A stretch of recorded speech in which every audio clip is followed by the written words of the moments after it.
Signal போட்டாங்க, டக்குன்னு cross பண்ணிடலாம். அவசரமாக ஓடிய பெண்ணுக்கு பைக் ரூபத்தில் வந்த யமன்.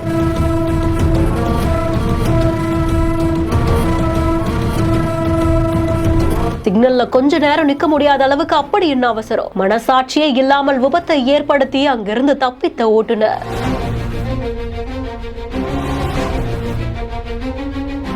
திருச்சூர்ல இருக்கக்கூடிய புதுக்காடு அப்படின்ற ஒரு பகுதியில தான் இந்த ஒரு விபத்து நடந்ததா கூறப்படுது. தேசிய நெடுஞ்சாலையை கடக்கிறதுக்காக ஒரு 68 வயதான பெண்மணி ஒருத்தவங்க காத்துட்டு இருந்திருக்காங்க. சிக்னல் போட்டு எல்லா வண்டியும் நின்றுட்டு இருக்கிறதுனால டக்குன்னு சாலையை கடந்துடலான்னு அவங்க ஓட, அதே நேரத்துல சிக்னல்ல மதிக்காம ஒரு இருசக்கர வாகனம் ஒன்று வேகமா வருது. இந்த பெண் மேல அந்த இருசக்கர வாகனம் மோதி அந்த இடத்துலயே அவங்க சுருட்டு விழுந்திருந்திருக்காங்க. அவங்களுக்கு என்ன ஆச்சு அப்படின்ற மாதிரியா பக்கத்துல இருந்த மற்ற வாகனங்கள்ல இருந்தவங்க எல்லாரும் ஓடி வந்து பார்க்க, இடிச்சிட்டு போன அந்த இருசக்கர வாகனம் அங்க கொஞ்சம் கூட நிக்காம மின்னல் வேகத்துல போயிருந்திருக்கு. அடிப்பட்டவங்க 68 வயதான சலீனா அப்படின்னும் மகளை பாக்குறதுக்காக போனவங்க இந்த விபத்துல சிக்கியதாகவும் கூறப்படுது. இந்த விபத்துல அவங்களுக்கு தலையில பலத்த காயம் ஏற்பட்டதாகவும் உடனடியா அவங்க மருத்துவமனையில் அனுமதிக்கப்பட்டதாகவும் கூறப்படுது. விபத்து குறித்து போலீசார் வழக்கு பதிவு செய்து விசாரணையும் மேற்கொண்டுட்டு இருக்காங்க. செய்தி குறித்தான உங்களுடைய கருத்துக்களை கமெண்ட் செக்ஷன்ல சொல்லுங்க. மேலும் செய்திகளுக்கு பிஹைண்ட் நோட்ஸை ஃபாலோ பண்ணிக்கோங்க. மைத்ரி மூவி மேக்கர்ஸ் வழங்கும் கீர்த்தேஸ்வரன் இயக்கத்தில் பிரதீப் ரங்கநாதன் மற்றும் மமிதா பைஜோ இணைந்து நடிக்கும் டூட் வெற்றி நடை போடுகிறது.